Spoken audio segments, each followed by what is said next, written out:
some of those would be right here. Okay, this would go like that until this point. Then they stop changing for a little while. Then the slope gets -1 until this point. Then we have another -1 slope here. So the slope becomes -2.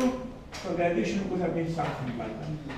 I don't want you to spend a lot of time. I don't want to spend time to explaining how to do the additions, etc. All I want you is to get the understanding why is it log on the AR side and no log on the phase-lag side. Okay, there's no reason to learn how to do the additions correctly this day and age. Okay? What's the point about the plot? You didn't say anything that we can improve.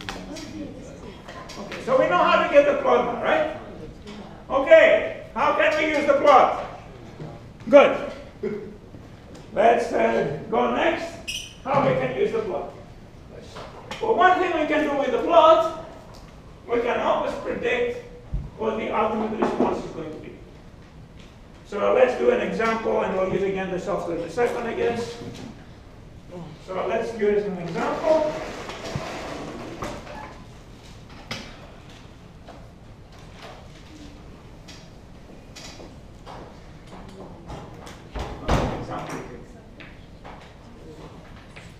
If z prime of t is 3 sine 4t, and g of s is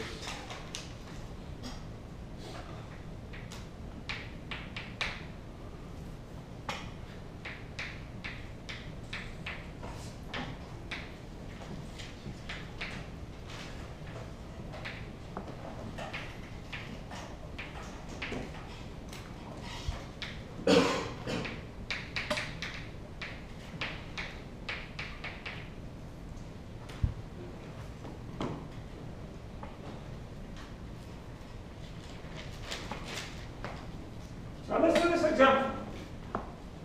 So I'm giving you an input that is sinusoidal,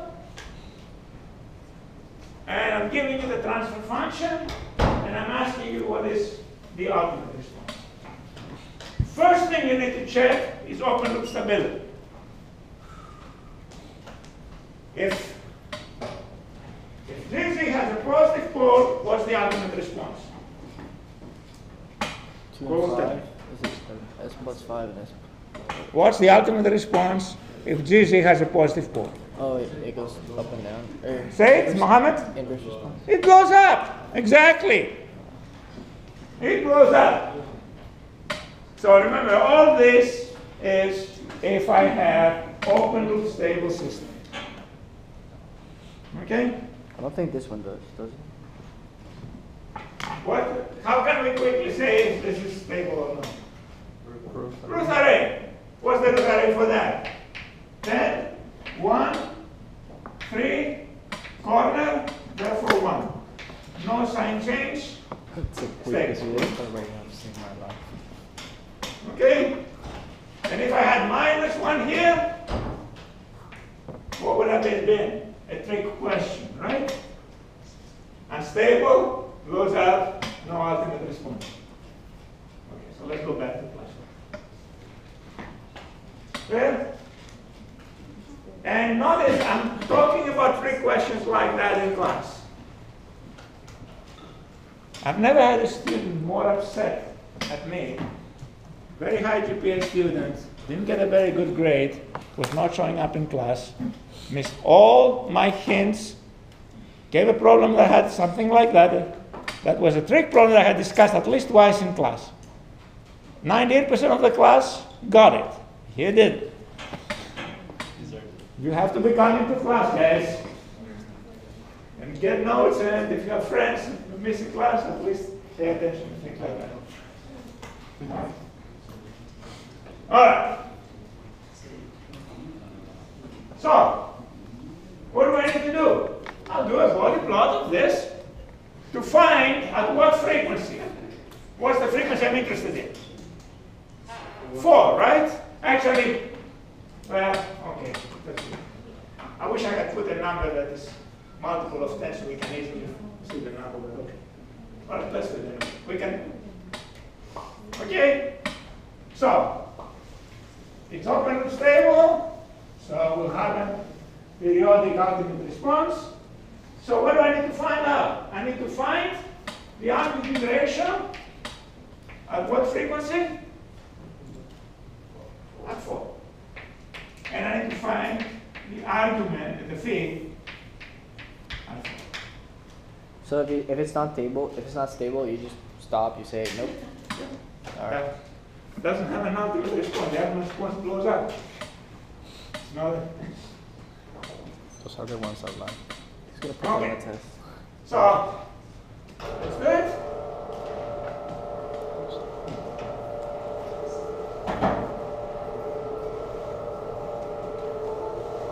So let's go to the program. We need that program for the test for the final exam. Absolutely. Absolutely. Worst case scenario, if for some reason you absolutely cannot run this program, you run EX5. Much inferior, but does the same job. Then you really appreciate this program. Of course, to run my actual program. Do you have an extra laptop I can use there? Because I don't think it's gonna run. I redid it. Come on, it runs in every other computer. I've never had a computer where it didn't run. Ours won't work at all. Don't know why. She's running on a kernel. Mine crashed the first time. Just to let you know. It just says the files are missing, but I have them all together. Yeah. In the same folder. Yep. Yeah, don't run it as administrator, because I do the same thing. I don't. Just double click. Does anybody have a mouse? Oh, okay, try running without administrator. Normally running without administrator, but I have a couple. Okay, try running it without administrator. Alright. Well, come to us and I'll try to fight it with you. Okay, so that's where we were before. So now I want to change transfer function. So click change transfer function. The dead time for this one I believe is 7, right? So 7 dead time. Degree of B of S is 2 now. The denominator degree is 2. And remember I entered the 0th order term first. So 1, 3, and 10 are the parameters. So 1 for B1, 3 for B2, press enter every time, and 10 for B3. What's the order of the numerator? 1. And the parameters are 1 and 5.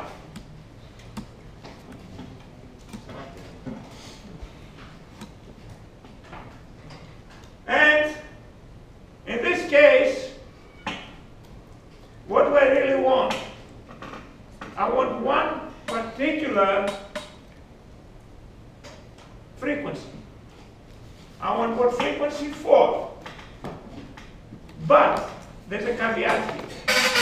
If you give just a single frequency, you cannot be sure of the phase lag because phase lag can only be found by continuation from a low frequency where I know what it is and increasing the frequency. So I will still do a range of frequencies and then I will use the table to find where we are at log 4.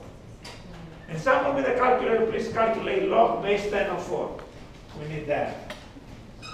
Log base 10 of 4 is 0.6. Oh, 2. Okay, 0.6. All right. So I'll click to continue. And we can have that as the maximum frequency. We can put that as the maximum frequency. Yeah, we'll put that as the maximum frequency. That's the smart thing to do. So let's say no. Use a small minimum frequency like 0.001. And let's use the frequency we want for as the maximum frequency. Yeah, we don't need the one to calculate. So I use 0.001 as minimum frequency, 4 as maximum. Enter. 1600 points. So we can look at the picture, but we don't really need the picture. Actually, I'm glad I picked this example. Notice that the log AR has, actually, I wanted to go back and see. Well, okay. Notice that the log AR, instead of being monotonically down, has a maximum.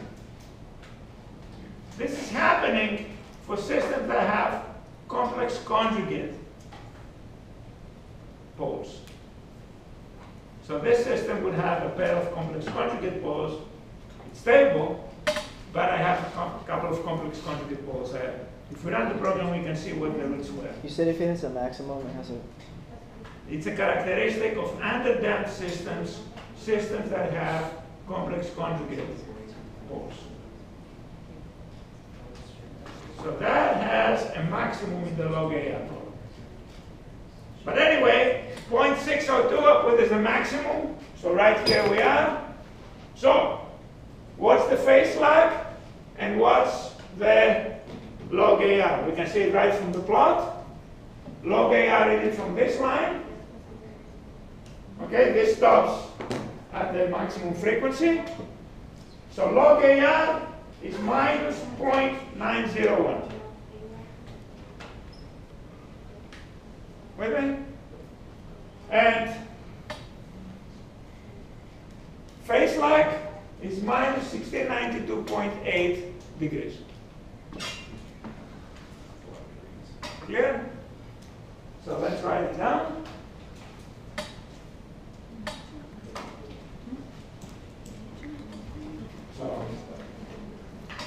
So from Euler plot or table, we find that log AR at omega equals 4 is minus 0.901, and phi at 4 is minus 11692.8 degrees. That's degrees, careful. We need to be translating it to radians. In this equation here, this must be radians. When I have what's going to be y prime ultimate. Y prime ultimate is going to be the input 3 times the amplitude ratio at the frequency 4, sine, same frequency 4, t plus phi at 4. But that phi at 4 must be in radians. Careful about it. So I need to convert the minus 1692.8 to radians. Are we okay? Bri? No? What did you do? No, you're okay. I need to look over my notes. You need what? I just need to look over my notes. Well, if I went too fast. How can we have negative lag? So phi is the lag, right? Yeah, right. How can you have negative lag? That means the response is. No, that means it's lagging behind. It's plus phi, so it's lagging behind. What did you put? Must be invalid? No.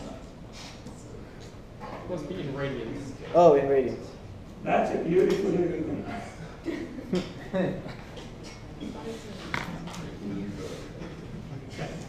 Thanks for asking. Okay. So we could have also seen it on the table.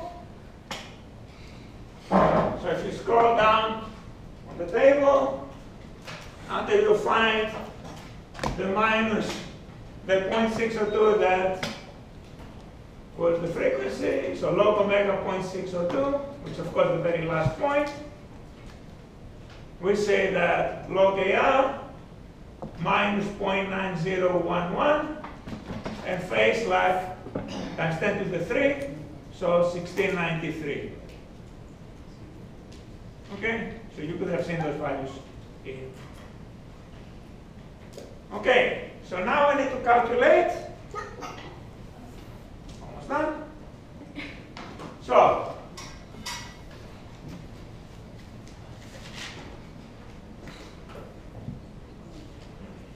log AR is minus 0.901. So AR is going to be 10 to the minus 0.901, which is a little bit more than 0.1.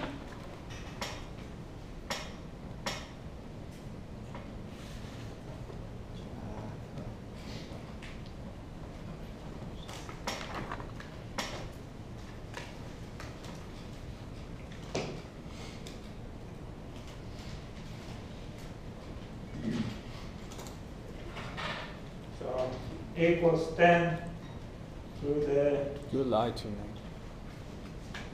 You say no Excel today. You say we weren't going to be using Excel today.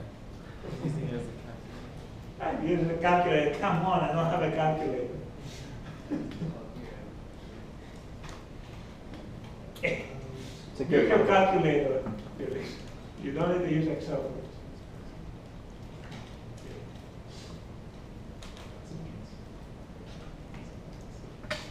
So, 0.126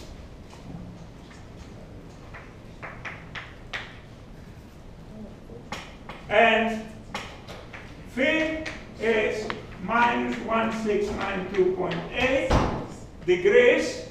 So how do you convert degrees to radians? You divide by 180 times 3.14. Now in Excel, I can use pi parentheses. So the calculation here is equals 16. Was it 16? 92.8. Divided by 180 times. Okay, I'll use pi parentheses. That's how you get an accurate pi in Excel. So minus 29.54.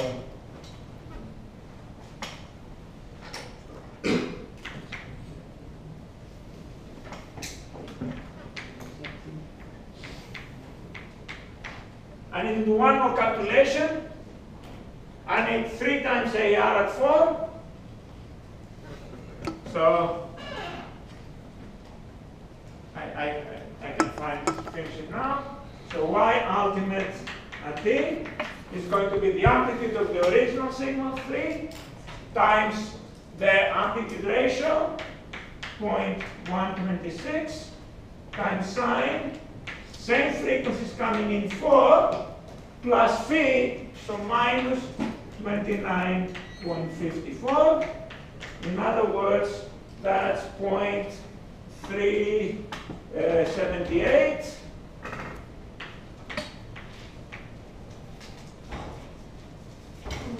Sine 40 minus 29.50.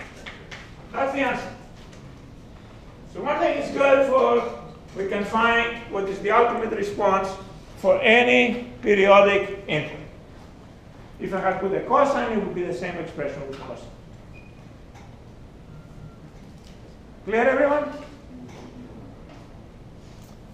All right. So we learned today about body plots and how we can use it for frequency response. The next thing we're going to do is the body stability criterion.